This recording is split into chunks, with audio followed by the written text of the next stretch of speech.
Queridos colegas, tengan todos muy buenas tardes. Un jueves minero más, ¿ya? Que vamos a pasar a explicarlo porque va a ser diferente, va a ser diferente. Este goza con el patrocinio de la muy activa comisión que tiene el instituto, que es la Comisión de Cultura, ¿ya? Así es que ellos son los que están patrocinando ya esto, ya. Quien preside es Javier, que por ahí está. Hola Javier, ya. La comisión. Y digo la activa Hola, Julio. porque ha hecho, hola Javier, ha hecho varias cosas y quiso ahora hacer algo diferente, ¿ya? Que voy a explicarlo brevemente, ¿ya? Vamos a contar ya con el apoyo de un colega, ingeniero metalurgista, él es egresado de la Universidad de Atacama, en Copiapó, Sebastián Villalobos, nortino de cepa, potrerillano de origen. Ha trabajado, por supuesto, en Salvador, Chuquicamata, Calama, El Salado, ¿ya? Tierra Amarilla, alrededores de Copiapó, ya. Este colega, como muchos otros, con aptitudes y con ese afán de algunos cuantos, ya que hacen la excepción dentro de nuestra profesión, ya que gusta de los libros, de los poemas, ha escrito algunos libros de poemas, ya en el 2003, instrumentas, ya en el 2015 Interestelar, y ha hecho un diccionario de términos mineros, ¿ya? Esto es hace unos pocos años atrás, ¿ya? Y sobre eso, hoy día, perdón, él es funcionario de Metso, o Tucum. Y respecto de ello es lo que hoy día queremos, fíjense ustedes, conversar, ¿ya? Él tiene una presentación, ¿ya? En donde ha recogido muchos de los términos que unos cuantos conocemos, el origen de ello, que es lo que vamos a compartir, pero él los tiene separados, los que son, cuya génesis ya es del salitre, otra cuya génesis es del carbón, otra que sería de metálicos, pero más cargadita, oro o fierro, y ha separado los que provienen uno del ámbito aurífero. Entonces, yo lo que los voy a invitar a ustedes a que el Sebastián nos va a mostrar el primer grupo, ¿verdad? Y queremos abrir un espacio ya ahí de opinión, quizás de conversación, ya, porque yo creo que con muchos de los colegas que están aquí en el auditorio ya, eh, Ya, eh, deben de tener recuerdos de alguno. ¿Y por qué no poder compartirlo? ¿Ya? Y nos hacemos un poquitito el espacio. El espacio-tiempo, el tiempo lo administro yo un poquitito ya, para poder decir nos quedamos hasta ya, pero enriquezcamos un poco más lo que Sebastián nos pueda mostrar, ya, y que para aquellos que no tienen tantos años seguramente, ya les serán muchos de estos términos novedosos. Así que yo los quiero invitar de esa forma, ¿ya? No vamos a dejar todo para el final. Vamos a dejar el espacio para cada uno, ya, de lo que corresponde a cada una de las faenas tradicionales, salitre, carbón, y en la parte metálica, separando lo que sería el cobre, hierro y oro, plata, por otro lado. Así es que, bueno, Sebastián, ya después de esta breve explicación y de tu presentación, no me resta más que pasarte el micrófono y el micrófono es tuyo. Adelante, Seba. Bueno, gracias por la presentación, Julio, y por tus lindas palabras a invitar a compartir este conocimiento y esto que vamos a ver hoy. Primero, antes de partir, agradecerte al Instituto de Ingenieros Mineros de Chile, especialmente a Javier Jofré, que tú lo mencionaste, el encargado de Cultura, que seguramente por él llegué aquí, a Roberto Martínez, a Daniela Veloz, que nos ayudó con la presentación también, y a Laura Ibañez. Bueno, esta presentación de los términos de Chile se basa en un libro que escribí yo, como tú decías, el 2006, se llama Diccionario de Términos Mineros de Chile, y en su momento fue auspiciado por varias mineras que me gustaría mencionarlo porque me ayudaron harto: Cocobre, Minera Escondida, la Sonami, Codelco División Salvador, donde tú, Julio, en ese tiempo eras el gerente general, así que te lo agradezco. Candelaria, Barrick y Enami, esas fueron las empresas que me auspiciaron en ese momento para hacer el libro.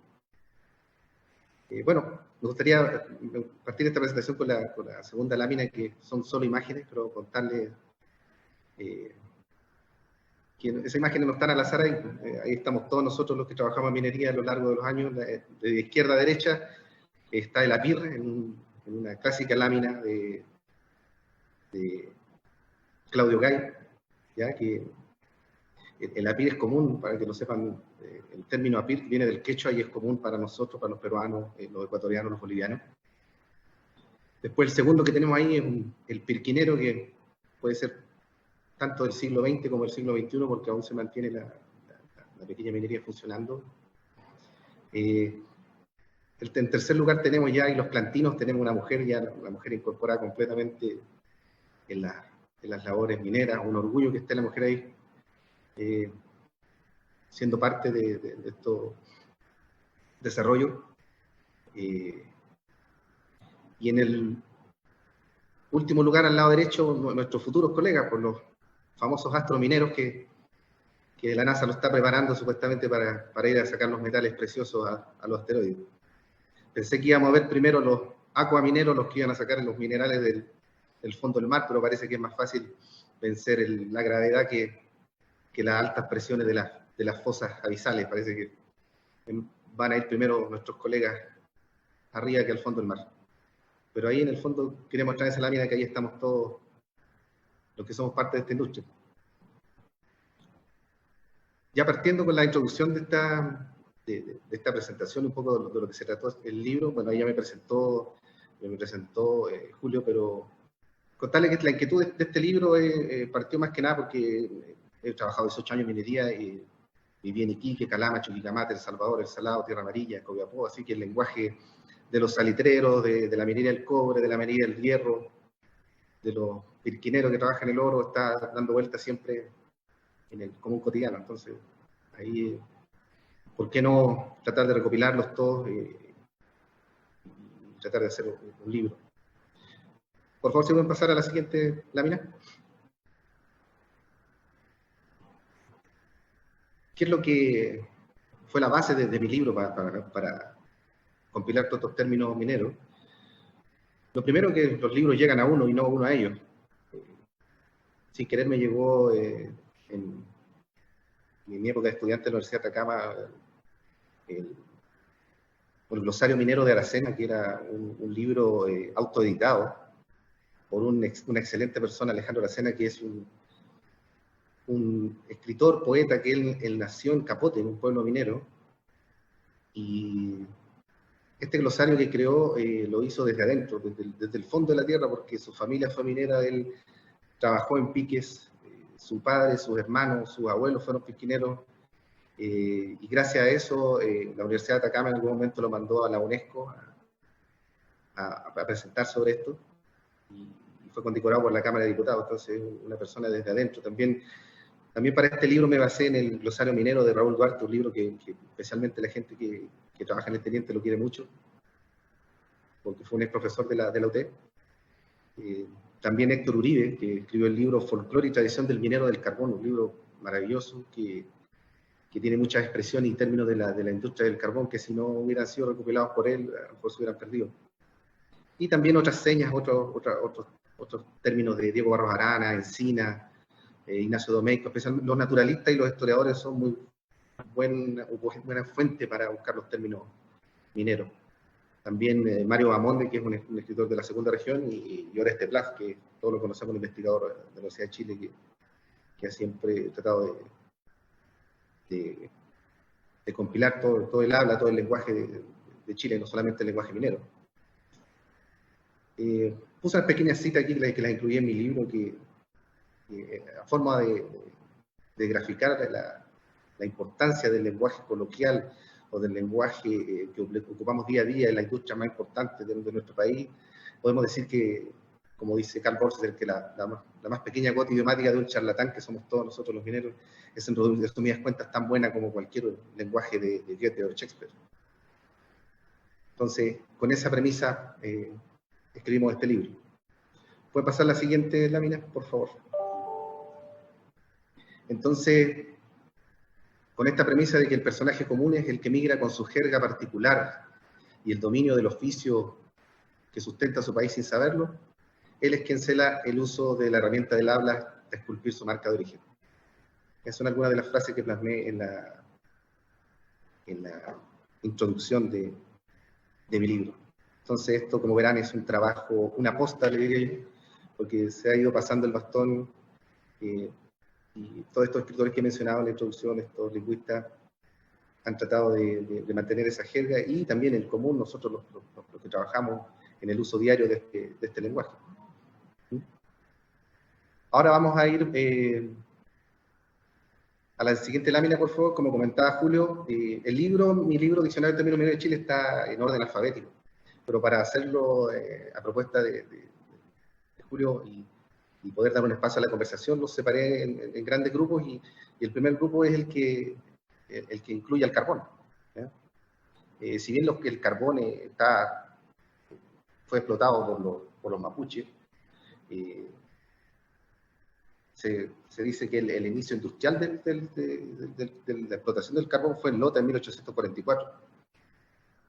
Siempre está dando vuelta los nombres de Juan José Arteaga y José Antonio Lemparte, que fueron propietarios principalmente agrícolas de terreno y que después compraron a indígenas las zonas donde estaban más ricas en carbón. Si bien las compraron en 1837, en 1844 podríamos decir que empezó la explotación industrial. Y ya, bueno, después de más de un siglo, en 1997 se cerró la actividad industrial en Lota y Coronel. Todavía hay algunas extracciones informales que son... algo importante que podemos mencionar de la industria del carbón es todo lo que hizo Matías Clausinho, que surgió con la compañía carbonífera de Lota más o menos en 1852. Partió con 125 operarios y terminó un pueblo con 45.000 habitantes. O sea, es algo increíble lo que se hizo en la actividad económica en ese tiempo. Junto con la explotación del carbón se desarrolló la zona y la nación entera. Muchos capitales que salieron de la explotación del carbón después ayudaron a hacer los capitales que ayudaron a partir la industria más hacia el norte, de la plata, del cobre.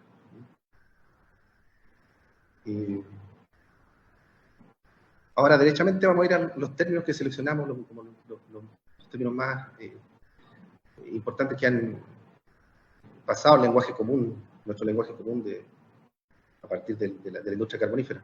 ¿Se pueden pasar a la siguiente lámina, por favor? Aquí incluimos el término que está en mi libro, el Don Chamico. El famoso Don Chamico es una leyenda que cuenta de una criatura que empujaba los carros en las minas de carbón hasta sacar chispas, y que al observarle con atención mostraba su infernal dentadura de oro. También se le asociaba a Don Matías. ¿Ya? Entonces aquí vemos que siempre la fortuna está asociada al diablo, el mineral rico en todas las culturas está asociado a la riqueza, a la tragedia. El Don Matías también lo conocen en la zona carbonífera tiene muchos nombres, lo conocen como el cuco, como el caúo, el cucoñico, el malulo, ese también en el norte se conoce como el malulo, el patas de chivo, el patas de hilo o el patas de lana. Todos esos términos son usados para hablar de Don Matías. Y si hacemos una asociación de este término con lo que hay más al norte, en el norte, cuando aparecía dentro de las minas se decía que aparecía en el cobre el perro negro. Cuando se parecía, hay muchos mitos y leyendas a partir del perro negro o del hombre de negro. Entonces, perro negro, como el hombre de negro, Don Chamico, Don Matías, son términos que perduran hasta nuestros días. ¿Para qué hablar del patas negras? Todos hablan del patas negras, pero aquí hay una pugna entre los escritores más del norte y los más del sur, de donde efectivamente viene el término patas negras, porque dicen que es aquel que visita a la dama ajena luego del turno, ¿no es cierto? Pero los industrias del carbón dicen que el término es de ellos porque ellos tenían los pies negros luego de la labor y se metían así nomás a la cama. Y los del norte dicen, no, pues no era por el carbón, sino que porque nos acostamos tan rápido que nos acostamos con calcetines. Entonces, ahí viene no se han podido poner de acuerdo los investigadores del norte o del sur si el Patas Negras es del carbón o es del cobre o de la salitre. Por eso son los términos que perduran hasta hoy. ¿Podemos pasar a la siguiente, por favor? Bueno, chiflón es un término que significa, es un socavón labrado en plano inclinado. En el norte podríamos decir que es solamente un socavón, pero la gran diferencia que tiene el chiflón con el socavón es que es un solo pique que hace múltiples funciones. En el norte tenemos el pique maestro, tenemos el pique torno, tenemos el pique chimenea que hace de ventilación. Entonces, como a las minas de carbón se ingresaba solamente por el chiflón, puede que el nombre sea dicen los que saben esto, que puede ser una onomatopeya. Como el aire silba, hace chifla dentro al ingresar al pique, puede que de ahí venga el término. En el chiflón del diablo, es una cita que yo hice de mi libro, en el chiflón del diablo selló su suerte María de los Ángeles, la madre del cabeza de cobre, en un espléndido cuento de Baldomero Lillo. Me gustaría leer este párrafo como, sin decir que es chiflón, Baldomero Lillo explica el término, dice: un rayo de sol pasando a través de la red de cables y de maderos hería oblicuamente la húmeda pared del pozo. Atraídas por aquel punto blanco y brillante las pupilas de la anciana, espantosamente dilatadas, claváronse en el círculo luminoso, el cual lentamente, y como si obedeciera la inexorable, escrutadora mirada, fue ensanchándose y penetrando en la masa de roca como a través de un cristal diáfano y transparente. Bueno, Baldomero Lillo es un maestro. Es importante también mencionar este término porque, sin querer, chiflón, esta palabra nos lleva a Baldomero Lillo, nos lleva a su libro Subterra, que no es cualquier libro, este libro Subterra de Baldomero Lillo, que perdura hasta nuestros días, que viene de la industria carbonífera, que se enseña en los colegios, que se lee hasta hoy, es la primera obra realista de nuestra literatura. Y por qué no decirlo que también Baldomero Lillo influenció seguramente a su hermano, que es Samuel Lillo. Samuel Lillo es un poeta y cuentista que tiene muy buenos cuentos también de la minería, pero de la minería de la zona centro-norte, y que en 1947 obtuvo el Premio Nacional de Literatura. Entonces, y además de eso, Baldomero Lillo era hermano de Samuel Lillo, y el hijo de Samuel Lillo es Eusebio Lillo, que es el creador de la letra del Himno Nacional de Chile. Así que imagínense cómo eran esas tardes de once en esa familia de cultura. Entonces, creo que es importante este término porque nos lleva a todo eso. Chiflón, Baldomero Lillo, Samuel Lillo y Eusebio Lillo, una gran familia de escritores. La siguiente lámina, por favor. Bueno, este es un término también que lo usamos y muchos no saben que viene de la minería: parar las patas, o irse de espaldas, o espalda del loro. Cualquiera de las tres acepciones significa morirse. ¿Ya? ¿Y por qué? ¿De dónde viene este término? Porque era la acción de ingresar aves a las galerías y chiflones que realizaban los mineros del carbón para detectar la presencia del gas grisú. ¿Ya?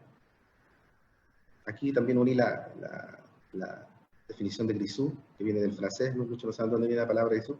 Pues básicamente el grisú es el metano de las minas del carbón, que al mezclarse con el aire se hace peligroso y explosivo. El metano a pequeñas concentraciones puede ser explosivo. Imagínense el riesgo de esas personas que trabajaban todo el día dentro del chiflón con una sola entrada y una salida, con un pique que hacía de ingreso y de salida y de ventilación, y solamente con un 4,5% de grisú y una pequeña chispa en las ruedas de los carros podía explotar la mina completa. Entonces, pienso que es importante saber de dónde viene el término parar las patas, irse de espalda o espalda del loro. ¿Y por qué espalda del loro? Porque no ingresaban cualquier ave, se dieron cuenta que el lorito era más inteligente que los otros pajaritos, así que ocuparon varias especies, pero después el que predominó fue el loro. Sí. Por favor, la siguiente lámina. Bien,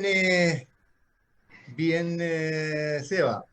Ya, para aquellos colegas que ingresaron después que di yo la explicación, esta es una jornada que está llevando adelante la Comisión de Cultura y quedamos en que una vez que pasáramos unas láminas que correspondían a cada una de las actividades mineras, podríamos intercambiar algunas ideas, algunas opiniones. Así es que, colegas, yo creo que hay varios seguramente de los presentes que en algún momento o trabajaron o a lo mejor iniciaron alguna práctica ya en el carbón.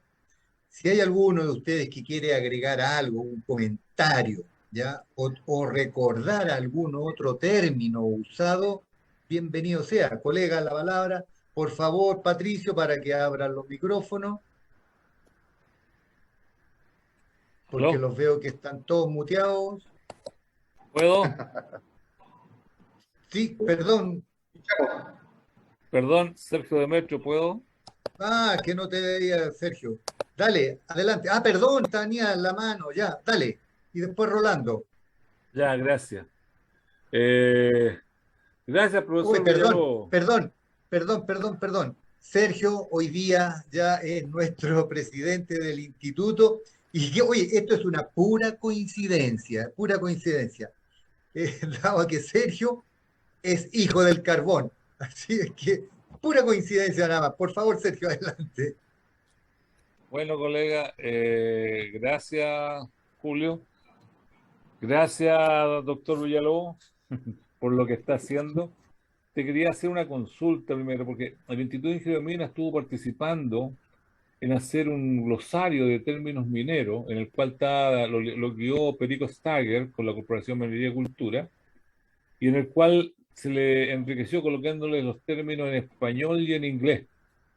Y ahí se da muchas cosas, yo creo que sería bueno que también lo conociera. Está en el instituto, es un texto, puedes pedirlo allí para que conocerlo. A lo mejor no tenemos más copia, pero al menos por último leerlo o sacarle copia de alguna manera. Eso era una cosa. Segunda cosa que te quería contar, que bueno, yo soy hijo del carbón. Yo nací en Lota y de Lota me fui a Concepción y ahí se me ocurrió apoyar a Chile a través de estudiar metalurgia.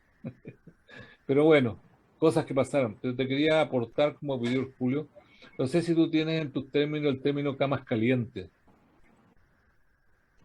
Eh, no me acuerdo. ¿No te acuerdas ya? Yo te cuento lo que es camas No, pero calientes. sí, Camas Dale tú calientes, nomás, es Sergio. usted la anécdota, es Dale usted de tú, allá. Yo sé Sergio. que lo que es, pero cuenta usted, que es muy ya buena. cuenta, camas calientes era lo que pasa de que obviamente la gente del carbón se... La verdad las cosas que Lota partió, o bien Matías Cousiño, que se hizo su fortuna casándose con la señora Guionechea de Gallo. ¿Ah? Y ahí él aportó un hijo, que fue Luis Cousiño, y ella aportó una hija, que fue la Isidora Goyenechea. Y los dos, que eran hijastros unos del otro, pero entre ellos no tenían nada que ver, se casaron. Y Lota, digamos, antes de los Cousiños, los explotaban no solamente los araucanos, digamos los indígenas de la zona. Porque los araucanos, digamos, llegaron como 100, 200 años antes que los españoles, pero antes habían otros que también lo habían explotado el carbón. Entonces, lo que pasa es que el carbón estaba a flor, bastante a flor de piel, a flor de tierra, entonces era fácil sacarlo. Y después llegó el Cousiño con la plata de Chañarcillo, por eso en Lota hay muchas costumbres de Copiapó y viceversa, porque se llevó gente de un lado para el otro, y Cousiño le fue re mal primero porque no sabía explotar carbón, y la cosa se fue buena cuando unos británicos, digamos, unos escoceses venían a Nueva Caledonia y venían por el estrecho de Magallanes. Se armó un entuerto en el barco por una buena moza que iba por ahí entre el médico y el capitán del barco y la gente se amotinó. Y en esos tiempos, no se olviden que el año 1800 y tanto, bueno, era motín a bordo y quedó el barco, digamos, apresado en Valparaíso y ahí se hizo todo un juicio por qué pasaba con esta cosa. El Matías Cousiño, que era medio villamarino, medio Valparaíso, puta, habló con estos mineros que iban a Nueva Caledonia, les dijo, oye, ¿por qué no me van a ayudar a minar el carbón mientras ustedes están aquí de alguna manera varados? Resulta que esos mineros del carbón le enseñaron a los mineros de Lota a realmente a sacar carbón de las minas. Y por eso en Lota hay muchas costumbres inglesas. Incluso había gente que todavía son hijos o nietos de esos primarios y son lotinos de corazón y son ingleses, son escoceses. Entonces de ahí habían cosas. Ahora el término camas caliente era porque digamos, Cousiño en ese tiempo cuando partieron el carbón era como el petróleo. Ah, era potente. Acuérdate que el Cousiño le dio el carbón y le prestó un barco para la guerra del 79 al gobierno chileno. O sea, y ahí, oye, estáis prestando tu plata y todo, pero creo que ellos tenían plata. E hicieron, digamos, muy buenas habitaciones en Lota, pero obviamente esas habitaciones, lo malo, que se mantuvieron en el tiempo y después ya el negocio fue malo y quedaron ahí. Entonces la gente decía, oye, pero son edificios que eran de 3 pisos, abajo la cocina y todo, después a mitad de camino el dormitorio de los papás y arriba el dormitorio de los cabros chicos, pero no tenían baño y no tenían lavadero y no tenían horno, no tenían nada. Pero era porque es la época, no es que sean malos y después no había plata para hacer las cosas. Y camas caliente era que como de repente no había mucho dinero, la gente tomaba pensionistas. Y estos pensionistas, como eran turnos distintos, de repente llegaba uno y el otro y el otro y estaban las camas calientes. Y ahí también sucede de todo porque somos seres humanos. Incluso un amigo mío es hijo de su tío, que era el pensionista. Y tiene el apellido del papá, pero la verdad es que es hijo del tío, porque ahora que somos viejos, Dejémoslo. es igualito al tío.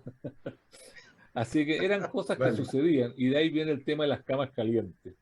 Perdón la Gracias, interrupción, gracias, perdón. No, gracias. gracias. Rolando, por favor, tú. Rolando, Gracias, quería. Julio. Que muy buena la presentación, mi estimado señor Villalobos. Yo me inicié en el carbón en el año 74 hasta el 77. Así que muy bonitos recuerdos tengo de esos lados. Estaba don Pedro Curarte, gerente general, Peter Cochran, de gerente de operaciones. El Pablo Letelier llevó a casi toda nuestra generación del 74 al carbón, los de la U.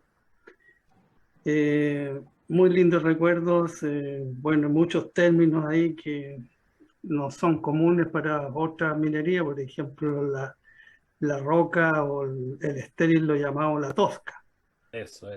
la famosa tosca, y yo tuve un incidente con el metano.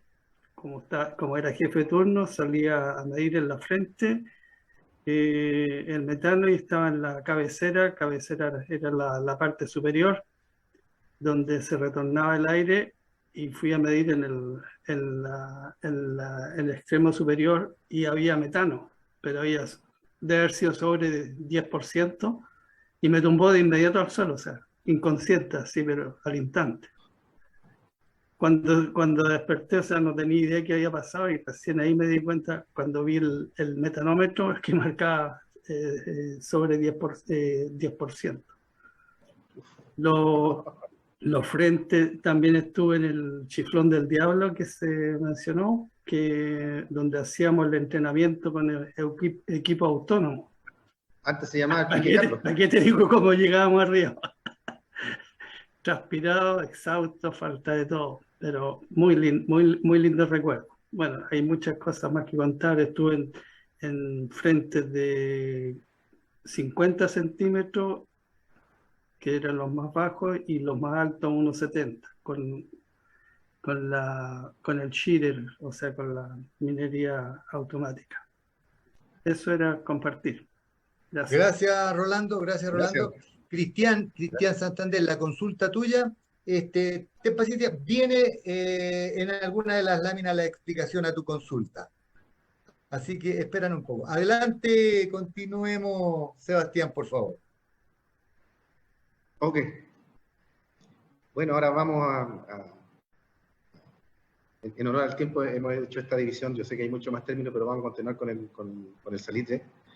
Y si bien también el salitre y los salares están hace mucho antes, fueron extraídos hace mucho antes de la extracción moderna de 1860, que es cuando se encontraron los primeros depósitos salitreros. Por eso yo puse ahí en la lámina desde 1860 en adelante.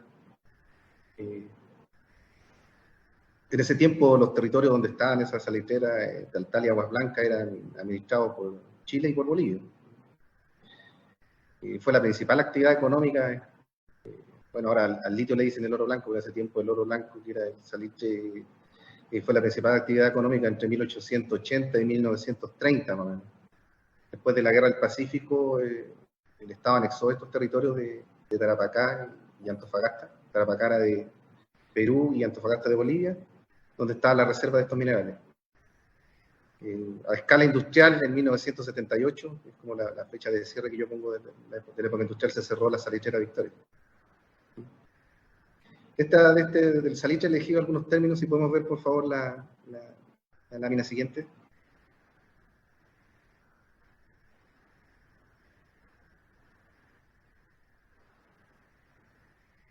Este es un término, desde el norte hasta aquí, hasta el centro, es muy ocupado el famoso término azulear, que es cancelar el contrato de trabajo. Yo en mi libro lo puse un poco formal, este decreto de la empresa salitrera que se revelaba en sobre azul, se extendió a todo el país con las expresiones le dieron el sobre azul o lo azulearon, ¿ya? ¿De dónde viene esto? Lo más probable es que este azulear haya sido también una importación. También haya sido una importación. ¿Por qué? Porque hay antecedentes de que en Estados Unidos, más o menos en 1910, cuando se despedía a algunos, los trabajadores le daban el pink slip, que era como le deslizaban un sobre rosado. Y en Alemania, en el siglo XIX, también en los internados de los colegios le daban a los hijos el Blaubrief, que era el sobre azul. O sea, cuando se portaba mal un hijo, le daban el sobre azul y eso significaba que a la próxima eliminado. Entonces, este término, como sabemos que principalmente la salitrera, a pesar de que llegaron inversionistas de varios países, llegaron alemanes, italianos, franceses, españoles y croatas, lo más probable es que este término no lo hayan traído ellos, los alemanes o los ingleses. El otro término que es conocido de la industria salitrera es el enganchador. El enganchador era el obrero encargado, tiene dos definiciones. La menos común es el obrero encargado de unir los cajones por medio de cadenas para armar el convoy. Entonces el enganchador de carros lo podemos encontrar desde el norte hasta la zona centro, donde había convoy. Ya, pero las salitreras era aquel que relataba las maravillas de los campesinos del centro y sur de Chile para introducirlos en labores mineras. El enganchador más bien era un cuentero, era un hombre que prometía mucho, prometía maravillas para poder levantar los trabajadores. Como recién comentó Julio, muchos trabajadores del cobre fueron llevados al carbón, después del carbón había que engancharlos y llevárselos a la plata, por toda la mano de obra que se necesitaba en Chañarcillo, y después a la salitrera. Entonces así se peleaban los trabajadores. Muchos de estos trabajadores no tenían ni una experiencia en minería, eran gente de campo, y de ahí viene que es muy común en el norte, cuando alguien es muy del sur de Chile, en la minería darle el apodo de su pueblo. Es muy, muy común encontrarse un colega que no lo conocemos por el nombre, sino que le decimos el Catemo, o le decimos para nosotros el Catemo del norte, estando en Iquique, en Copiapó, el Catemo es norte. Y así, pues, el Rancagua, no le decimos Rancagua, sino el Rancagua, y venía por esto, por los enganches constantes que había de gente que se llevaba hacia otros lados. ¿Podemos ver la siguiente, por favor? Bueno, aquí, así como el enganchador es la persona que hacía el enganche era la caravana de trabajadores que organizaba el enganchador. O sea, no iban de a uno y dos. Cuando se lograba este enganchador era bueno para el cuento, era mágico para prometer el trabajo que iba a dar, se iban en caravana de un lado, levantaba grupos de trabajadores. Entonces Oriel Álvarez Gómez, un historiador muy conocido de la zona donde yo vengo, de la tercera región, que escribió Atacama de Plata, Huasco de Cobre, en su libro Huasco de Cobre del 95, reseña así un poco como que lo que es el enganche. Dice: a finales del año 1868, preocupa seriamente a patrones y autoridades la creciente escasez de trabajadores para las labores mineras de Carrizal y el resto de departamentos de Freirina. Muchos trabajadores, esperanzados en obtener remuneraciones y condiciones de vida mejores, se incorporan masivamente en enganches que se reclutan para las faenas salitreras de Tarapacá y Antofagasta. Una pequeña reseña para contar de dónde viene esto de los enganches. ¿Podemos ver la palabra? La lámina siguiente, por favor.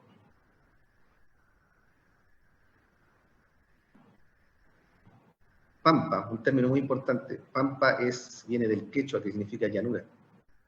¿Y por qué es tan importante? Porque cuando fue el boom de las salitreras, muchos distritos salitreros se le anteponía el nombre Pampa. Entonces, ¿quién mejor, lo quise citar acá, quién mejor que Andrés Sabela, que fue un escritor de la segunda región de Antofagasta, que se dedicó a escribir poemas y cuentos relacionados con la Pampa? Nos podría contar qué es lo que es la Pampa. Entonces cité este pequeño párrafo que dice: como si hubiese sufrido el mundo una horrible quemadura de maldiciones, se muestra la Pampa, en el énfasis de la soledad de esta tierra, donde las piedras parecen un llanto seco y detenido. Solo un personaje puede medirla enteramente sin que sus ojos se vuelvan dos cuencas de espanto: el sol. Yo he visto temblar el horizonte de la Pampa como el límite mismo de la vida. Es un extracto de su libro Chile Fértil, provincia, de 1946. Otro que relata muy bien, que no lo tengo en la lámina, así que no lo pasemos, pero que relata muy bien la vida de la Pampa, es, por supuesto, Hernán Rivera Letelier. Me gustaría, no lo puse en una lámina, pero me gustaría citar un párrafo de él. ¿Por qué? Porque es tan importante cómo ha Rivera Letelier llevado nuestro lenguaje de los mineros a la literatura. Porque su obra Fata Morgana de amor con banda de música, que es de 1998, una novela maravillosa, si tienen la oportunidad de leerla, él recrea la vida de Pampa Unión, un pueblo salitrero que aún se encuentra en sus ruinas ahí cerca de Sierra Gorda. Todavía podemos ver los vestigios de ese pueblo. Entonces, quiero leerles un trozo de esa novela, que yo lo incluí en mi diccionario de términos mineros. Entonces voy a leer la definición de Pampa Unión y la cita de Rivera Letelier. Pampa Unión fue un pueblo derruido, vuelto llanto esparcido, que abría su calle principal a medio camino entre Antofagasta y Calama. Fue el centro comercial de todas las oficinas salitreras contiguas a ese cantón. Cantón se llamaba los cantones salitreros. Como si alguna vez se hubiera aventurado en sus calles, Rivera Letelier escribió lo siguiente: aquellas 7 cuadras populosas, Bello Sandalio lo sabía bien, solo constituían la imagen de presentación del pueblo. Detrás de esa pintoresca escenografía, de esa cortina de humo que eran las tiendas y los bazares, en la calle de atrás, ahora llamada Calle General del Canto, escondidos tras las fachadas de restaurantes, tabernas, casas de cena, pensiones o bodegas de licores, funcionaban los innumerables burdeles que habían dotado a Pampa Unión de su renombrada mala fama. Y era de todos sabido que los mismos industriales que predicaban la moral desde las editoriales de los diarios acudían periódicamente a estas casas de samba y caramba. Este trozo de este libro que le decía Fata Morgana de amor con banda de música, que un productor francés lo compró para hacer una película, así que pronto veremos su versión en el cine. Así que allá va a llegar el lenguaje de los pampinos.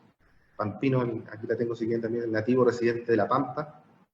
No la tengo ahí tampoco. El pampino era el que vive en La Pampa, amplio de bondades y proveniente de cualquier rincón del mundo. Cuando fue el boom del salitre, llegaron de todos lados.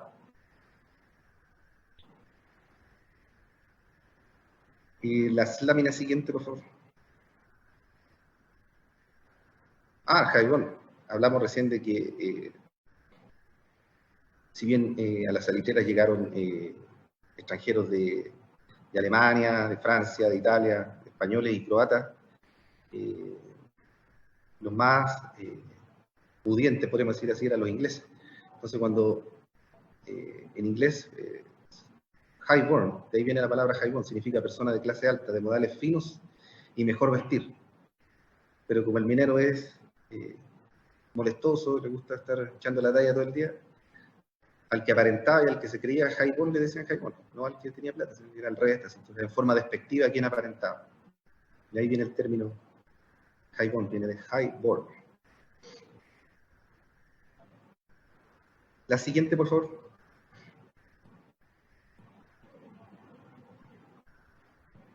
Y eso es, Julio, los términos más representativos que seleccionamos del salitre. Perfecto, Sebastián. Al igual que con el caso del carbón, si algún colega ya quiere emitir alguna opinión o recordar algún otro término que acá no se ha planteado, por favor, el tiempo aún está de nuestra parte. Así es que si hay alguno que desee... Julio, Sí, sí, ¿por qué te adelante.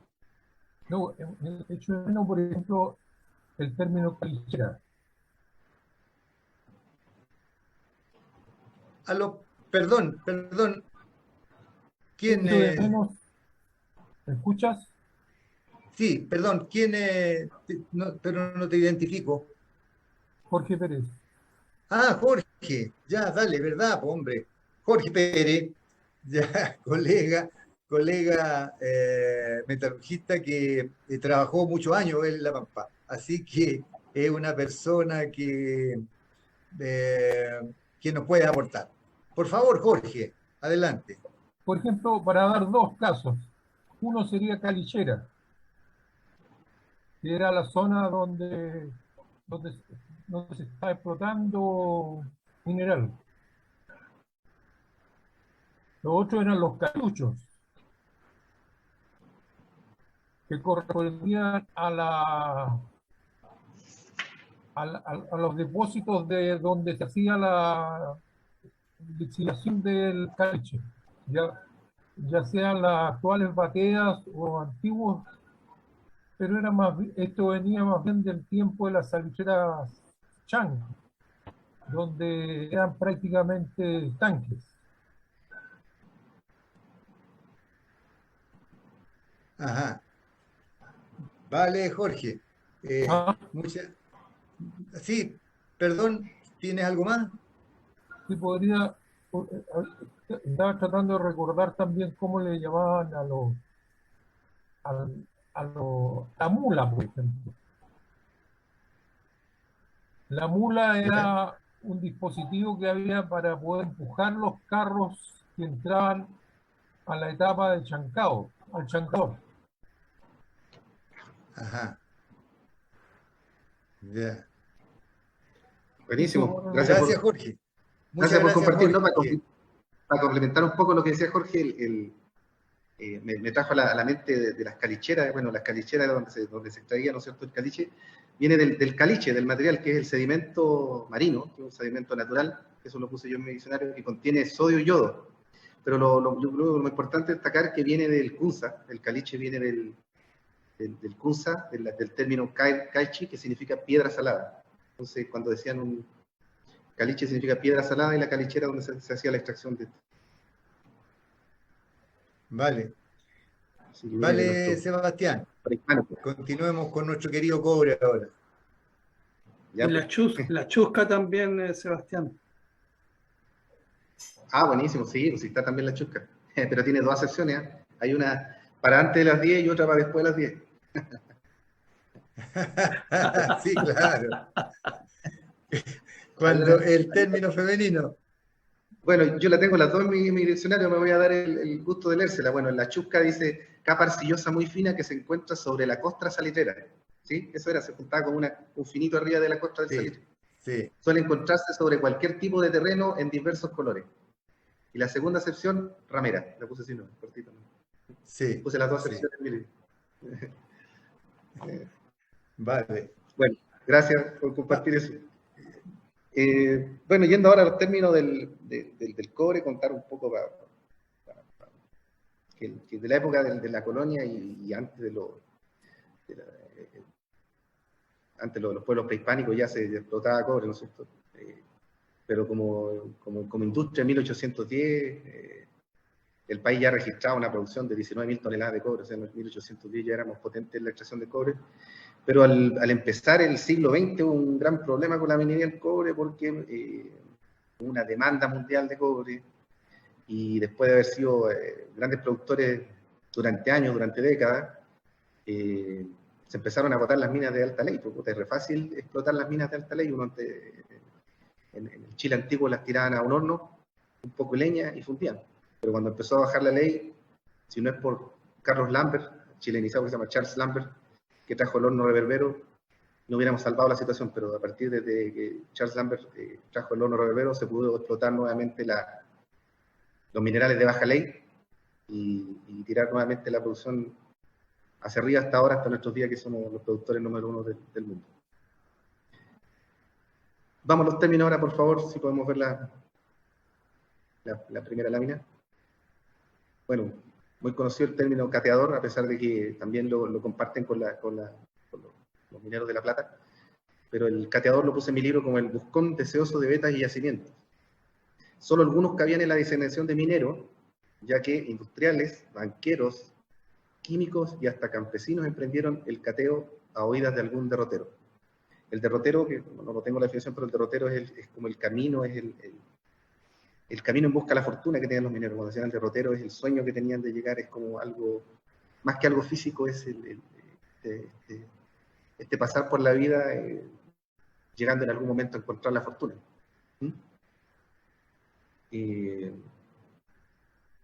Dentro de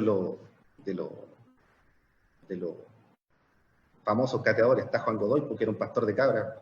Ahí está el mejor ejemplo de que ante el boom de los minerales, del cobre y de la plata, todos se volvieron locos por intentar de entrar a esta industria, y Juan Godoy, que era un pastor de cabra, fue el que descubrió el mineral de Chañací. El cateo, finalmente, es una exploración, ¿ya? Y este cateo, que viene de cateador, dio origen a la expresión catear, pues estar atento, ponerle ojo. Para el cateo de la laucha, como dicen algunos. Algunos dicen que el cateo de la laucha no está escrito en ningún lado, pero algunos dicen que o sea, no lo escriben seriamente, sino que en el lenguaje informal, que el cateo de la laucha también es una expresión minera, porque cuando las minas se inundaban, las primeras que salían del fondo de la mina eran las lauchas, entonces había que estar el cateo de la laucha. Cuando una laucha salía, es que la mina se iban a inundar y se iban a ahogar todo, así que de ahí también puede ser un término también que viene de los mineros. Eso es con cateador y con cateo. Por favor, si podemos ver la siguiente lámina. ¿Y quién mejor que los poetas para decirnos, para darnos una definición más allá de lo que es el cateador? Erasmo Bernardo Gaete fue antes de leer su trozo de poema, como él definió el cateador, me gustaría recordarlo porque él murió en el 2004, vivió entre el 1906 y 2004, porque era un profesor, poeta, músico y una gran persona. Yo tuve la oportunidad de conversar un par de veces con él, tengo sus libros dedicados. Era un ser extraordinario. Él nunca salió, muy pocas veces salió de su querido Vallenar, y él compuso los himnos oficiales de las comunas de Taltal, de Vallenar, de Freilina, de Diego de Almagro. Hizo la letra y la música, porque además era un eximio pianista. Y además de eso se dio el lujo de escribir poemas tan buenos como estos y publicarlos, y que se los publicaran en Santiago en la mítica imprenta de los Arancibia Hermanos. Arancibia Hermanos era una imprenta aquí en Santiago que no publicaba cualquiera, era como la creme de los poetas, donde publicaba Jorge Tellier, publicaba una Neruda en algún momento. Entonces quería recordarlo porque a partir de sus libros y de su poesía llevó más allá el lenguaje de los mineros. Entonces, ¿qué decía Erasmo Bernal en El cateador? Es eso, decía: hundirse hasta la médula en las brasas que lo acosan por todos los costados, tragarse el espejismo gota a gota, sangrar de pies y manos sin aliento, revisar paso a paso las señales, bebiéndose el sudor y hasta la sangre, sentirse penetrado por temores, hostigado en la piel y los harapos. Muy lindo verso, porque esto, cuando hablo mucho del cateador, me hace acordar a los emprendimientos. Los cateadores, yo creo que menos del 10% tenían éxito muchos murieron en el desierto, deshidratados, muchos se perdieron buscando la beta. Así que estos versos representan muy bien que no solamente era el éxito el que rondeaba a los cateadores. ¿Podemos ver la siguiente lámina, por favor?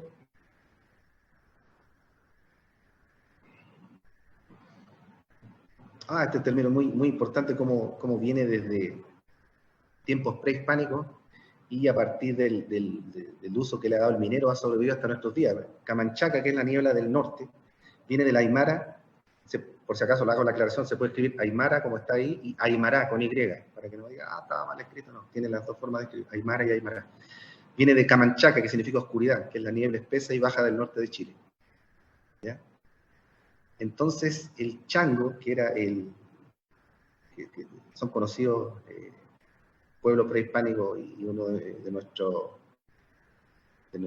etnias reconocidas en Chile, se llamaban camanchacos, changos, simplemente changos, pero ellos vivían desde el sur del Perú hasta el río Elqui.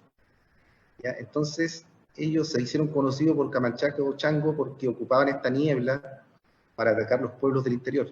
Entonces, cuando salía la camanchaca, era la mejor forma de ellos ir a robar y tener los productos, adquirir los productos que ellos no tenían en la costa. Si bien ellos tenían charqui, tenían peces, pero les faltaba lo que estaba hacia el interior. ¿Ya? Y como el minero ha mantenido este término hasta ahora, el camanchaquero era el minero que aprovechaba esa misma niebla, pero para ausentarse del trabajo. O correr el zorro, sacar la vuelta, como lo decimos en el norte. Aprovechando la niebla, ese que se pone a dormir ahí atrás del stockpile, abajo del despesador de relaves, es el camanchaquero, que mantiene hasta hoy día el término vivo que viene de los pueblos prehispánicos. Así que esos tres términos están en el diccionario, en mi libro. Por favor, si pueden ver la siguiente lámina. Aquí Choca es transversal para todos los mineros del cobre desde el norte hasta acá. Pues, el refrigerio, la colación que consiste en un poco de té, café y un trozo de pan que se llama choco, por eso viene la choca. O en el decir popular, lo que sea el cariño de la señora. A veces no alcanzaba ni para el choco, solamente para el tecito. Pero el choco, como digo ahí, es un pan grande, que es más duro que el común y es símil de la churrasca, por si alguno lo conoce. ¿Por qué? Porque el pan hecho con harina y sal dura mucho más que uno hecho con levadura. Entonces, el choco se lo podía llevar el minero, preparar su choquero, que también dice ahí, el choquero tiene dos acepciones el choquero. El choquero es quien preparaba las colaciones en los distritos mineros y también es el bolsito para aportar la choca. Así que tiene dos acepciones el choquero. Es quien prepara las colaciones para la cuadrilla cuando los pirquineros iban a trabajar, se iban arriba por 20 por día a trabajar a un pique, y también es el bolsito donde va la choca.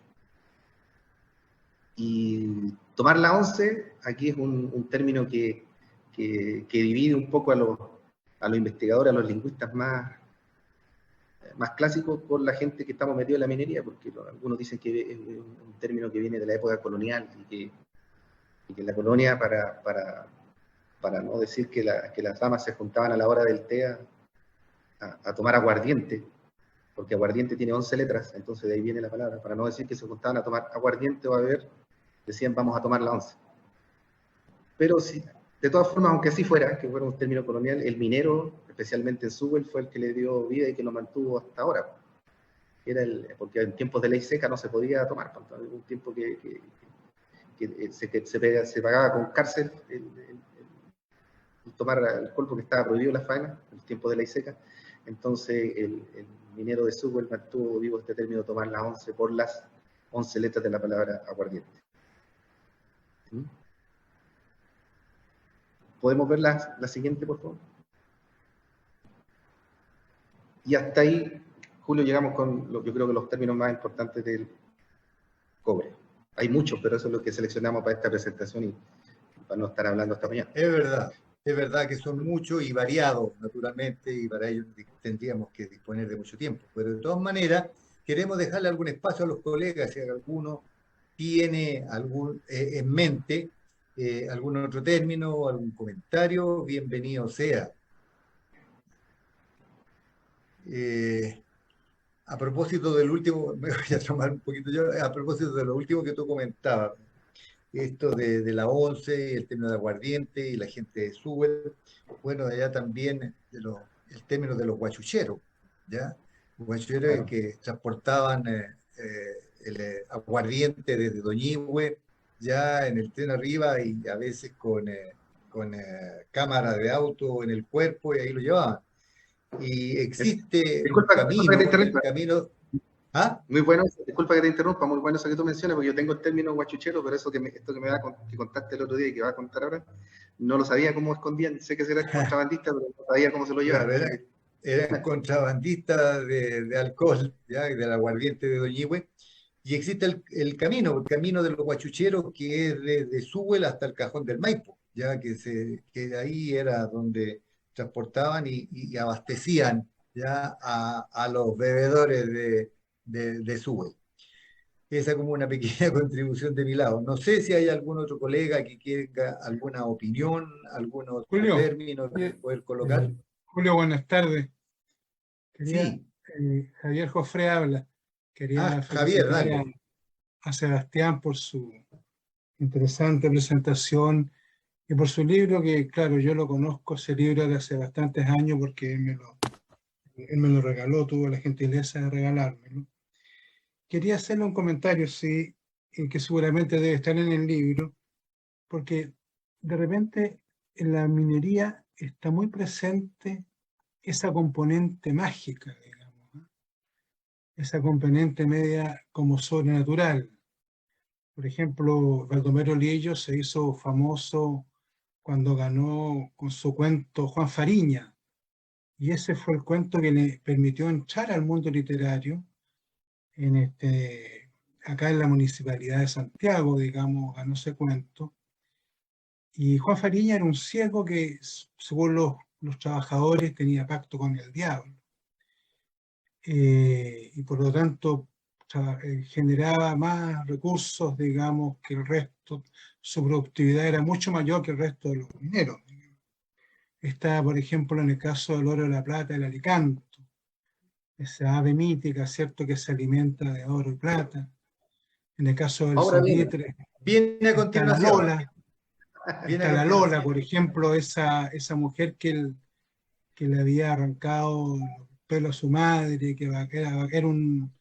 y que asolaba la oficina Pedro Valdivia porque vagaba en las noches con el pelo de la mamá en la mano, o la Llorona y la viuda que rescata don Néstor Maldonado Campillay en El Salvador, por ejemplo, en Potrerillo, o Montaña Roja de Héctor Bumarino Soto en Chuquicamata, ¿cierto?, que habla de este accidente que hubo el año 67 en la mina en Chuqui, que produjo la muerte de varios mineros, digamos.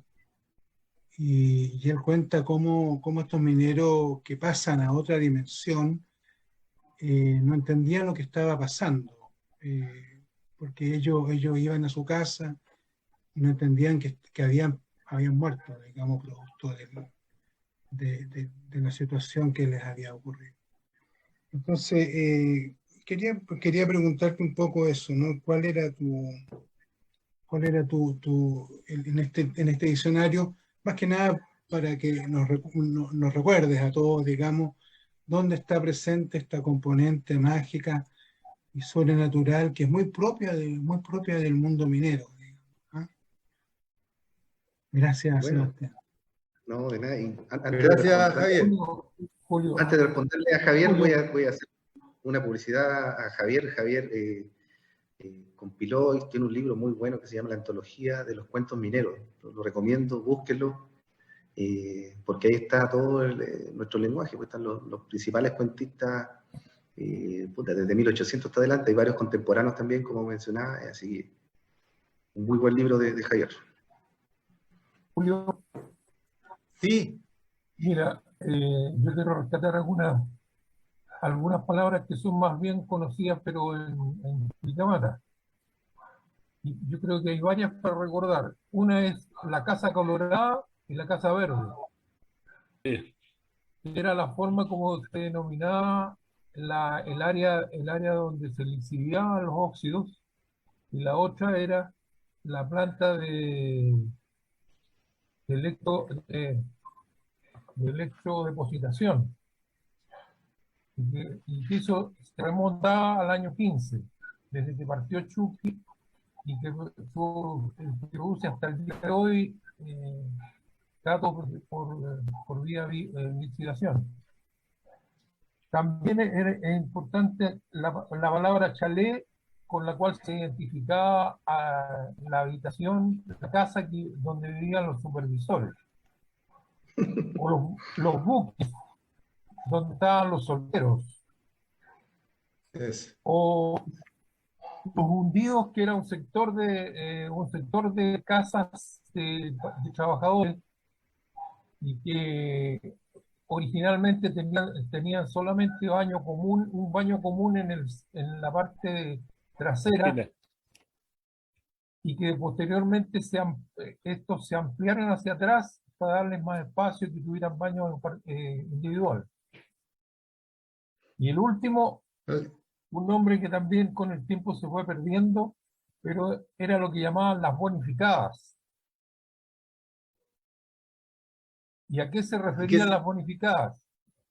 En uno de los buques habían en el tiempo de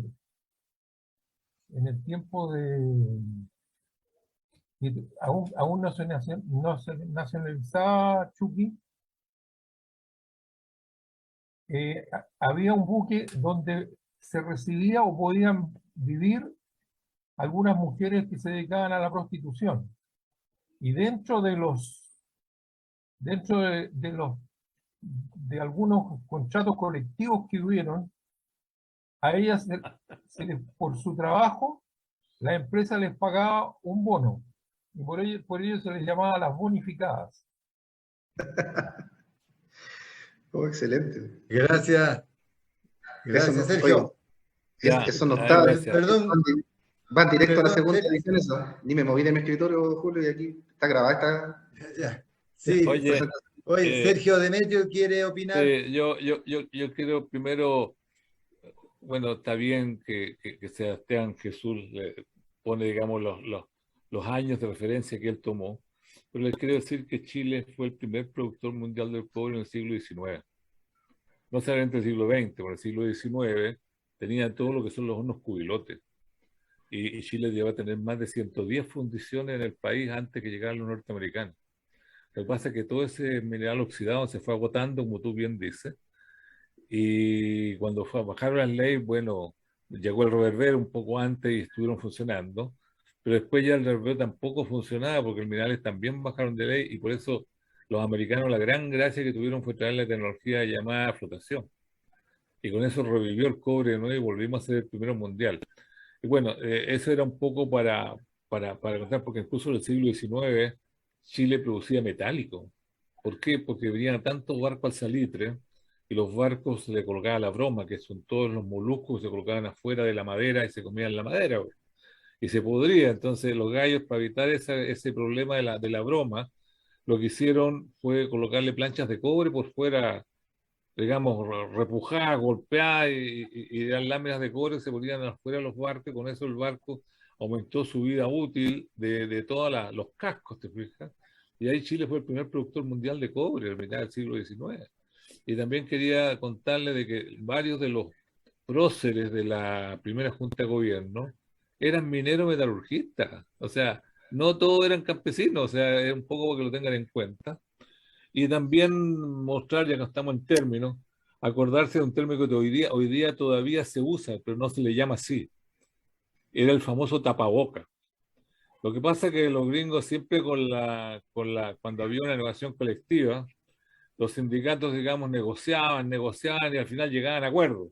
Entonces tenían que ir a sus bases para que dijeran que bueno, pues las bases siempre decían que no, porque esperaban el tapaboca. El tapaboca es el bono de término de conflicto que hoy día las mineras lo asumieron todas y lo está asumiendo todo el país, porque todos quieren un bono de término de conflicto.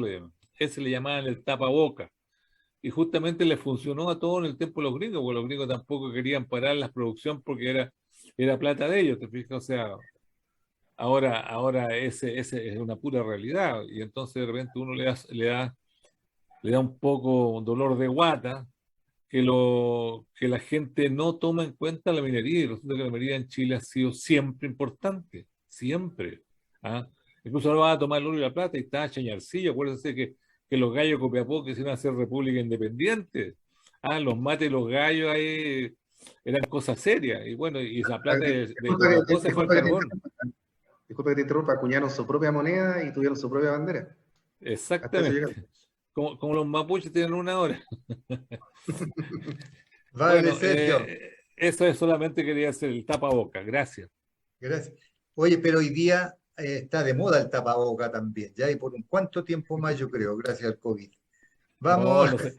Ya vamos, llegó para Simón. quedarse, pero no se llama tapaboca ahora, po, porque ahora yo no he escuchado que Sí, le digan el tapaboca.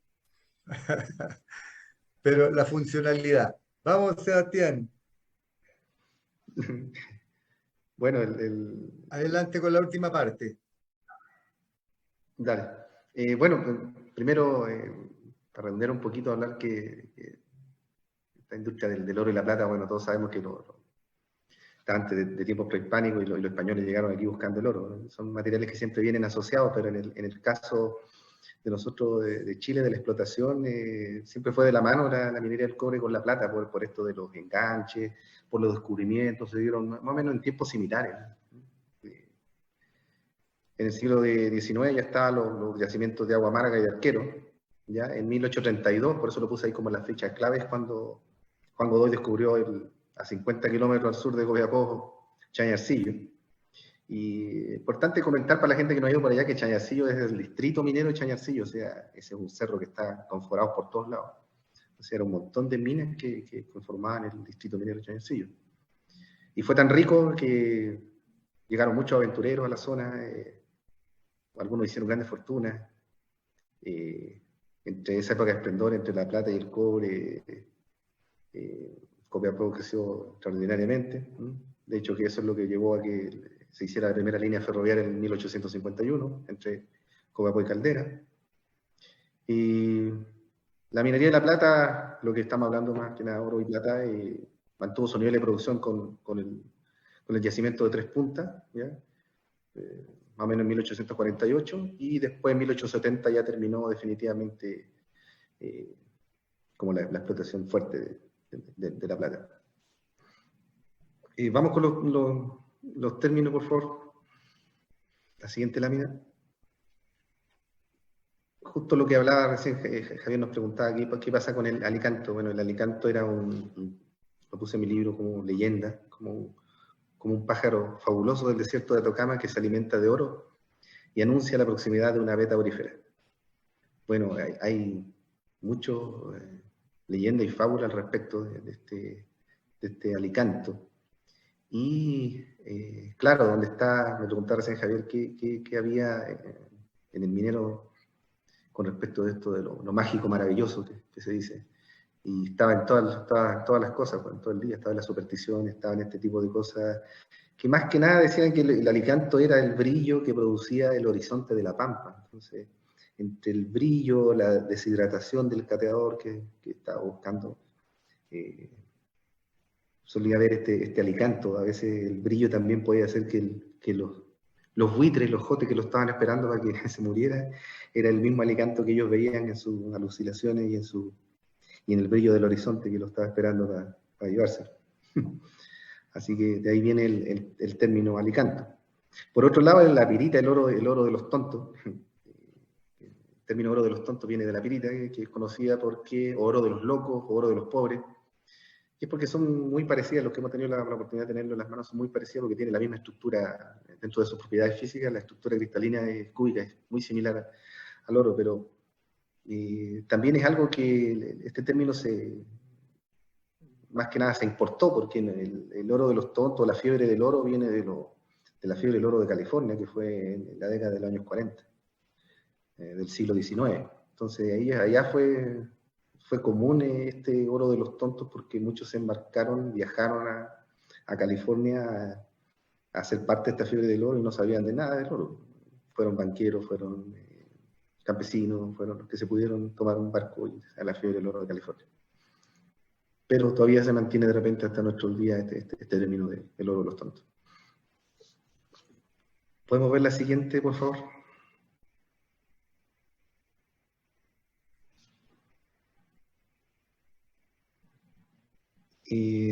Soltar la pepa, mira que hay dos términos que están bien unidos, soltar la pepa y la cangalla, porque soltar la pepa viene de que antes, cuando no había rayos X, porque ahora las fanas de oro terrorizan con rayos X, no había, los mineros escondían las pepitas de oro en su cuerpo, las partes más recónditas. Entonces soltar la pepa era confesar o revelar un secreto a alguien, asociado a esto de soltar la pepa o la cangalla. La cangaya venía del aymara cancayi, que significa delgado. ¿Por qué? Porque los mineros tomaban la pepa luego de que se había sacado con el azogue y la alargaban y la escondían en sus partes del cuerpo. Y me gustaría leerle ahí una parte, como lo puse la definición de cangaya en mi diccionario, bueno, cangaya lo puse como pepitas de oro, mineral de alta ley que se lava el minero en los lugares más recónditos de su cuerpo para venderlos por su cuenta. Guillermo Rojas Carrasco, que es un maravilloso escritor también, dice en su libro Chilenismo y Americanismo de 1943, dice: Lenz cree que la etimología puede encontrarse en el aymara cancayi, que significa delgado, lo que no sería descartado si pensamos en los medios de que el cangallero se vale para lograr su invento, que es preferir trozos delgados de metal. Y continúa, dice, otro historiador Valenzuela propone el aymara canca, que significa papitas asadas, lo que podría considerarse una alusión a las pepitas de oro que, naturalmente, constituyen la cangaya ideal. Entonces, si bien el origen más directo, más usado de esta palabra puede ser del cancayi, del aymara, también proponen el aymara papitas asadas. Dos orígenes distintos para una misma palabra que en el fondo hoy ha desaparecido un poco por toda esta revisión con rayos X, que no se pueden guardar las pepitas. ¿Podemos ver la siguiente, por favor?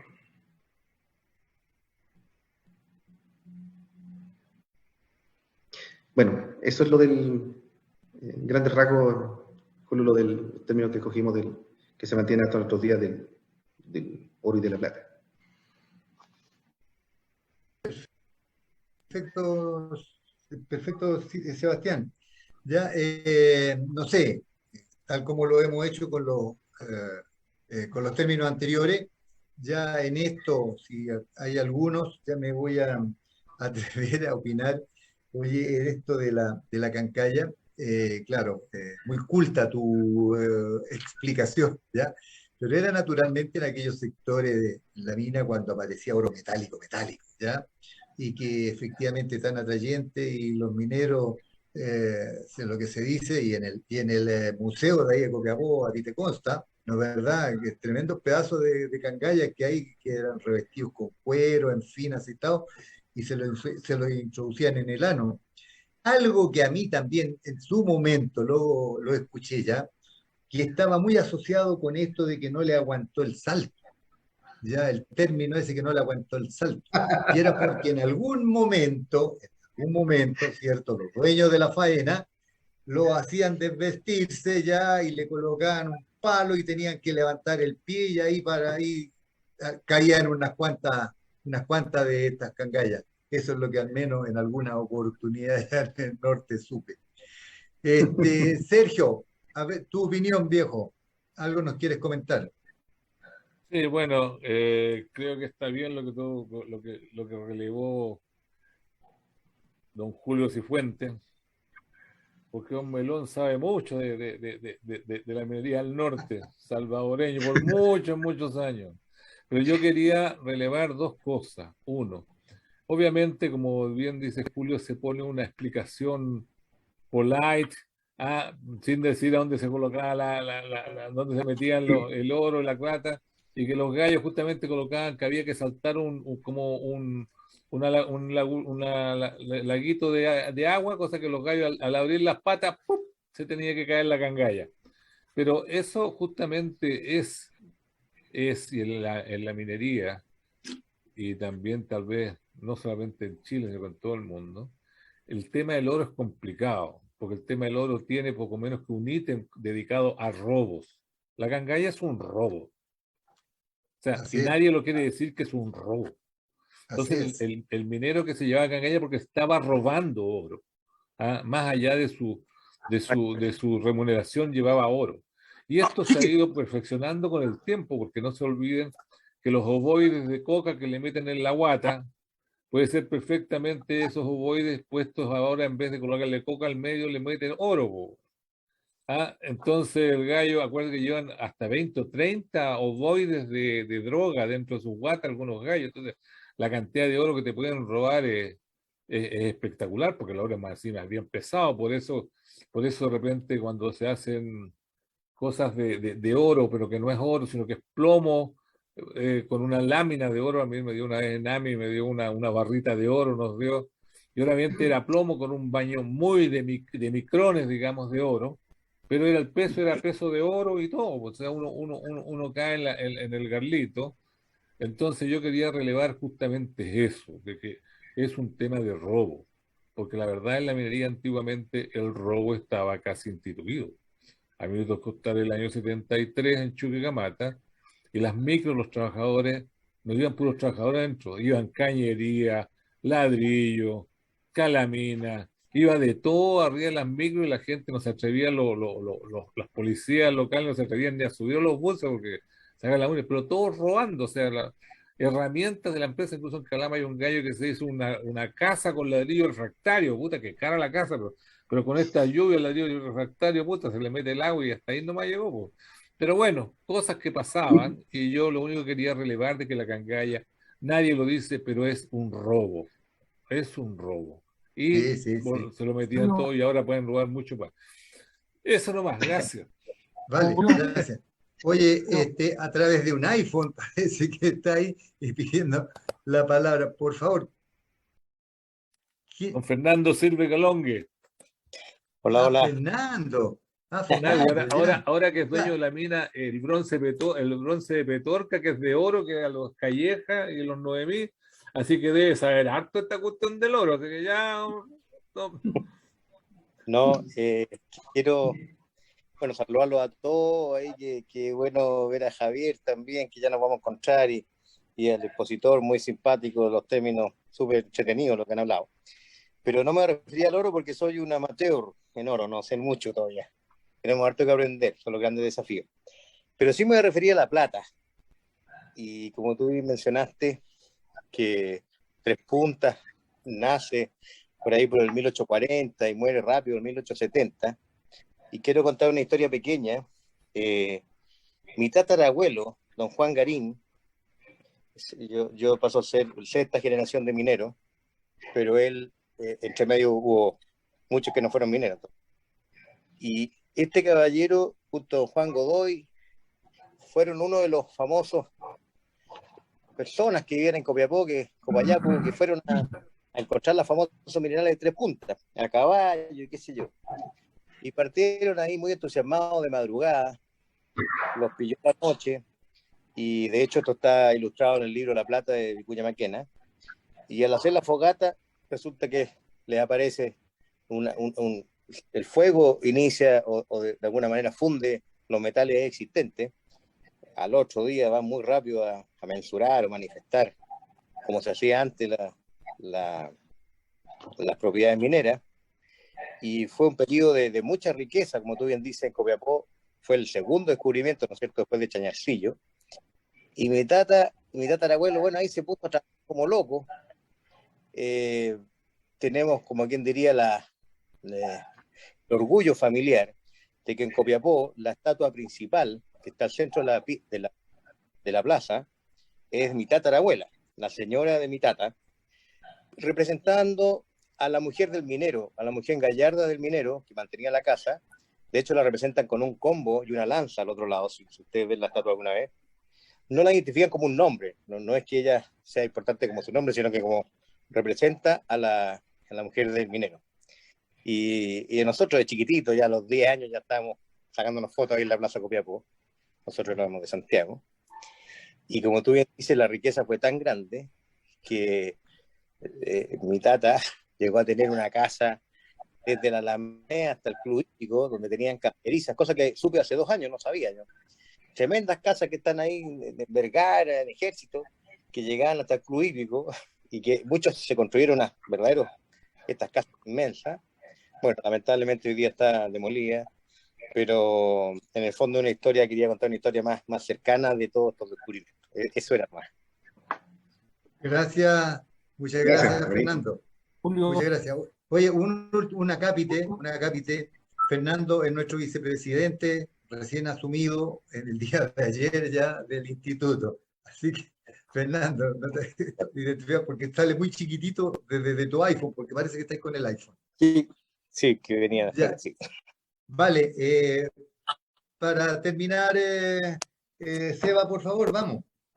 Sí, bueno, aquí dejamos una sección final de los topónimos porque es importante saber el origen de algunos nombres de faena y de ciudades que están asociadas a la minería, porque uno se pregunta, oye, ¿por qué se llama así? Yo creo que esto lo incluye en mi diccionario de términos mineros porque es importante saber de dónde vienen. ¿Podemos ver la siguiente lámina, por favor? Bueno, de la industria del carbón, muy importante el Evo, ¿ya? Saber que viene del Mapudungún, del Leufu, que significa río o torrente hondo. ¿Por qué es tan importante el Evo? Porque, bueno, fue un centro carbonífero importante, había un par de minas de las más grandes cerca de sus alrededores, ¿no es cierto? En 1866, José Tomás Ormeneta, que también después se hizo famoso en la cuarta región, y Maximiliano Razzoli explotaron los primeros mantos aquí, en Leu. Y lo más importante para mí, el poeta Gonzalo Rojas, que nació en Leu, que ha llevado a todos los rincones el lenguaje y la vida de los mineros del carbón a través de sus poemas. Lota también viene del Mapudungún, que significa Lota, pequeño caserío.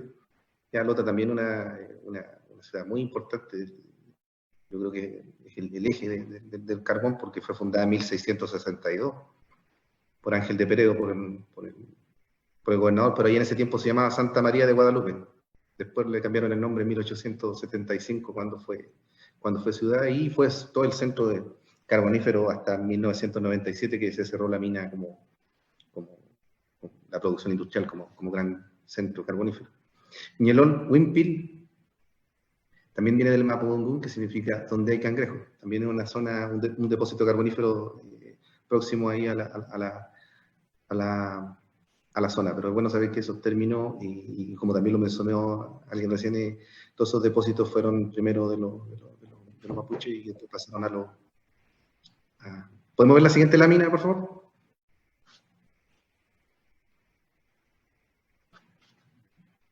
Bueno, del salitre. Tenemos la salitrera María Elena, una de las más grandes que hubo en la época de esplendor del salitre.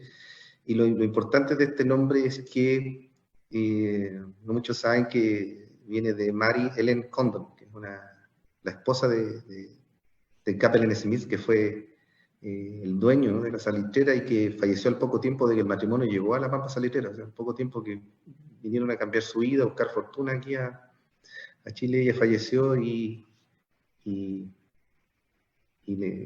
honor a ella le pusieron ese nombre. Entonces, después no saber de dónde viene. Bueno, Salar de San Martín, ¿no?, por el general San Martín, y el Salar de Soronal también es un término prehispánico, que lo más importante es ese salar que se encontró un complejo industrial de hace poco de producción ahí, que tiene 6.000 a 2.000 años de antigüedad. O sea, estamos hablando de una cultura casi tan antigua como las culturas egipcias, formadoras de las civilizaciones. ¿Podemos ver la siguiente, por favor?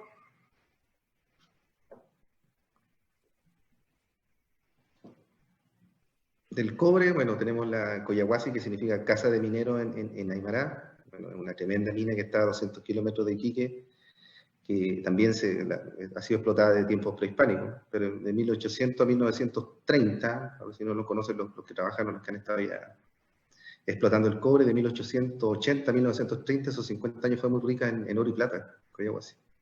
Y después estuvo un tiempo inactiva y entre el 78, 1978, ya estamos hablando del siglo XX, y 1991 se descubrieron las minas de Rosario y Ungina y está produciendo cobre hasta nuestros días. El teniente, bueno, la definición corta es que, si bien ha sido trabajada del periodo prehispánico y el periodo de la conquista, fue explotada por los españoles y se llamaba la mina El Teniente por su propietario original, que era el teniente don Francisco Gutiérrez, pero voy a leer cómo sale la definición en mi libro, porque me parece que aquí está más completo. Entonces, yo puse la definición del teniente como depósito cuprífero ubicado a 80 kilómetros al sureste de Santiago, al interior de Rancagua.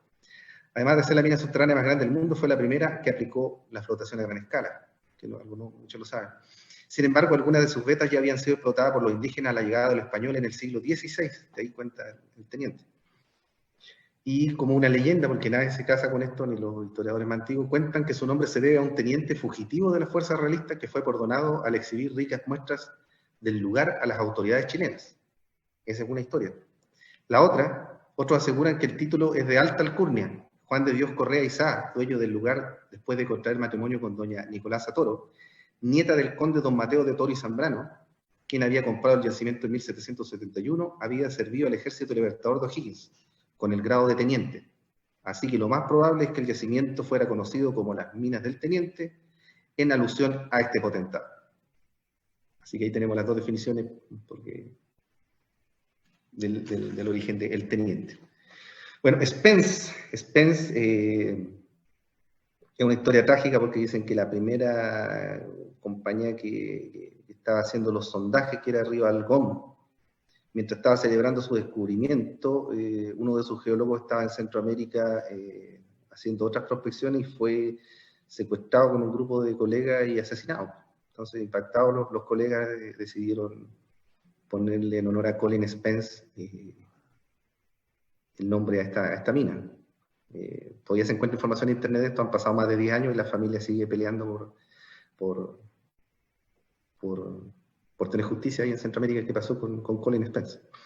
En Ministro Ales, la ex Mansa Mina, que bonito nombre más que el del, pero es bueno saber que el ministro Ales fue muy importante para la minería del país, ¿no? Fue ministro de Estado durante 3 gobiernos, el de Carlos Ibáñez del Campo, el de Frei Montalva y de Patricio Elwell, ¿ya? Y donde más se destaca que él fue uno de los impulsores de la chilenización del cobre durante el gobierno de Frei Montalva. Así que tiene bien puesto el nombre, lo que no quita que era muy lindo el nombre de Mansa Mina, hubiera sido algo. Gaby, mi conocimiento era de que era en honor a Gabriela Mistral, pero me gustaría que al final de que yo presente esto, me cuente Julio, mejor nos cuente todo cuál es el origen real, porque él estaba ahí en su inicio y tiene otra historia linda que la vamos a incluir después. Escondida, dicen que distintas compañías buscaron durante años cobre alrededor del Cerro Los Colorados, que es ahora una de las divisiones de Escondida, y con la esperanza de encontrar entre Chuquicamata, imagínense el rango de sondaje y el tiempo que estuvieron buscando entre Chuquicamata y el depósito de los bronces y Andina, una gran mina de clase mundial que debía estar. Y dicen que el norteamericano, el geólogo David Lowell, llevó a cabo una expedición que puso fin al misterio y fue el quien descubrió la mina Escondida. Dicen que su rango de acción fue increíble, partió explorando desde Inca de Oro al norte y por acá, desde los bronces andinas hasta encontrar la mina. Y los pelambres de este nombre es un nombre que viene antes de todo lo que es minería y extracción. Dicen que los arrieros que andaban por ahí, desde antes de la época de la minería y de la industria, decían que el agua del que bajaba por la quebrada era muy ácida, entonces que pelaba los pies, las pezuñas de los animales y también de los que usaban andar descalzo por esa zona. De ahí viene el pelambres, que pelaba los pies de las personas. No sé, Julio, por favor, si tú nos puedes contar la historia de Gaby, aprovechando antes de que pasemos a la siguiente lámina. El origen del nombre. Brevemente. Bueno, sí, efectivamente fue el primer gerente en la etapa de ingeniería del proyecto, ¿ya? Y Gaby era más que un picado, un pirquén que está más al norte de Gaby, en los faldeos casi del Cerro El Quimal, que es uno de los cerros más altos de ahí de la zona, y que por estar cerca de Calama es un gran referente para la aviación civil, ya el Quimal. Y ahí estaba, y es por ello de que los geólogos le pusieron Gaby. Pero como la exploración continuó ya y un poco más al sur ya de Gaby, al poco tiempo se encontró otro, en ese momento ya esto es de comienzo, finalizando el comienzo de los 2000, ya otro cuerpo y ahí sí que a ese le pusieron Vicky, porque en esa época, por el tema que había en la televisión, ya la Vicky y la Gaby. Con posterioridad, ya fue que se dijo, no, ¿cómo va a seguir siendo Gaby un nombre? No, no, no, no, no, démosle. Y ahí salió, mejor pongamos el nombre de nuestra gran poetisa premio Nobel, Gabriela Mistral. Ese es un poco la cosa. Oye, Sebastián, mira, a ver, brevemente que hay algunos colegas. Jorge dice de que se quedó con un par de cositas ya, pero relacionadas con el oro. Así que Jorge Pérez, por favor. Jorge. Jorge, parece que ya, esto me lo había planteado ya por el chat. Pero bueno, oye, yo quiero, no sé, Sebastián, me parece que esta era la última tuya. Me queda la última, me queda la última. Por Si podemos favor, pasar, por favor, última, por favor. para Adelante. dejarlo como una reflexión, para dejar a la última lámina, por favor. Ah, ya, perdón. Bueno, aquí antes de pasar a la última lámina, la penúltima, explicar rápidamente que ahora a la gente no le puede sonar Villarrica por la minería, pero sí fue un antiguo centro de rendimiento aurífero, había muchos lavaderos de oro a orillas del lago Lauquén cuando llegó Jerónimo de Alderete en 1552, o sea, hubo una fuerte extracción ahí por lavaderos hasta nuestros días. Y para terminar, unas reflexiones, las dejo ahí, que la música del habla, que es como se llama la introducción que yo hice en mi libro, el prólogo del libro, llega hasta nuestros oídos hasta hoy. Sin duda hay muchas palabras que se mantienen en nuestras expresiones diarias y que son netamente la minería. Está presente en los pueblos, ya lo vimos, los topónimos, en las expresiones idiomáticas, en los piques, en las minas, tanto aquellos que están en funcionamiento como los abandonados. Y más temprano que tarde, cuando uno se da cuenta, en la medida en que nos interesemos en esto, la música, que es la música del habla de los mineros, ocupa su rincón del habla y llena el silencio de este paisaje sinfónico que llamamos geografía. Dejo esas reflexiones a partir de todo lo que hemos visto. Y muchas gracias por darnos atención. Vale, gracias Sebastián. Oye, mira, antes de terminar, quisiera pedirle a Laura Ibáñez. Laura es de la oficina, Laura, el motor que tenemos ya dentro de la Comisión de Cultura, respecto, Laurita, de lo que es el libro que hizo mención Sergio. ¿Ya? Si tú puedes comentarnos algo, ¿qué nos puedes comentar? Sí, en verdad quería un poco comentarles, aprovechando de saludar a todos y todas quienes están presentes acá, para complementar que junto la Corporación de Minería y Cultura en su momento hizo un libro llamado Diccionario de la Minería, que lo comentó Don Sergio, y bueno, como está un poquito atascado mi computador, no puedo mostrarlo ahora, pero lo tengo acá, y está disponible en la biblioteca también.